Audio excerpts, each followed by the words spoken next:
Molto spesso nella nostra vita siamo molto occupati. Sono tante cose che dobbiamo fare. In qualche modo siamo abituati a essere presi e occupati sin da quando siamo piccoli, no? Dai primi momenti che cominciamo ad andare a scuola, abbiamo un'agenda enorme di cose che dobbiamo fare di qua e di là e siamo sempre estremamente presi. E ci abituiamo così, man mano che passa la nostra vita, a essere occupati, tra virgolette, a dover produrre, a dover fare tante cose. Che da un lato va molto bene, perché ogni azione che noi compiamo interagisce con gli altri e con noi stessi. È importante anche agire, fare.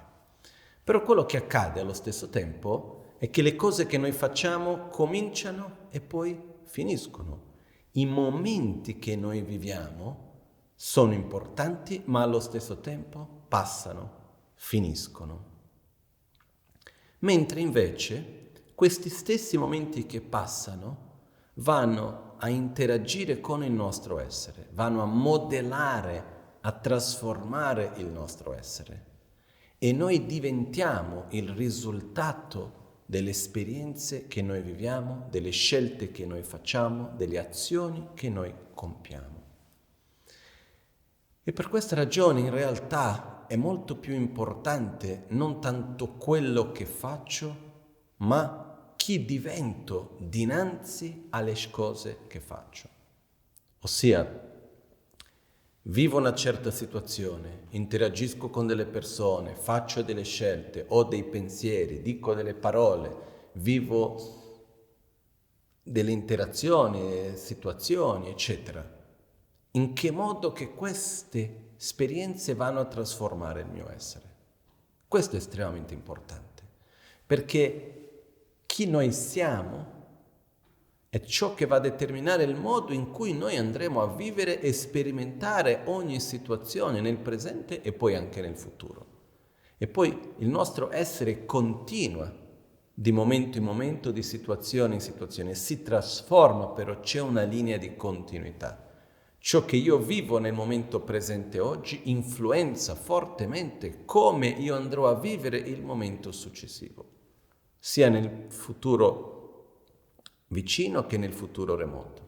Per questo diventa veramente importante mettere enfasi non solamente in cosa faccio, ma sì in chi sono, in che cosa divento, in che modo che queste esperienze vadano a modellare e trasformare il mio essere, fisicamente, mentalmente e emozionalmente. Invece di mettere la nostra enfasi tanto nel produrre, nel fare, in un'attitudine fuori di noi principalmente, è molto importante anche avere una priorità, dare importanza a cosa accade dentro di noi dinanzi a queste esperienze che noi viviamo. Io posso fare qualcosa che esternamente può portare grandi risultati, per esempio economici, ma se alla fine di questo io fisicamente sto male, mentalmente sono indebolito, emozionalmente sono distrutto e tutto il resto, non so se il beneficio effettivamente c'è. Io per me no, perché più che quello che faccio è più importante quello che sono e quindi ciò che divento dinanzi a ciò che faccio. E per questo dobbiamo semplicemente dare importanza a questo aspetto, avere più consapevolezza di cosa sono, chi sono, come mio corpo, come mia mente, le mie emozioni e vedere le nostre azioni in che modo vanno ad interagire con questi nostri aspetti, con chi noi siamo più che quello che noi facciamo e identificarci di più a quello che siamo e di meno a quello che facciamo.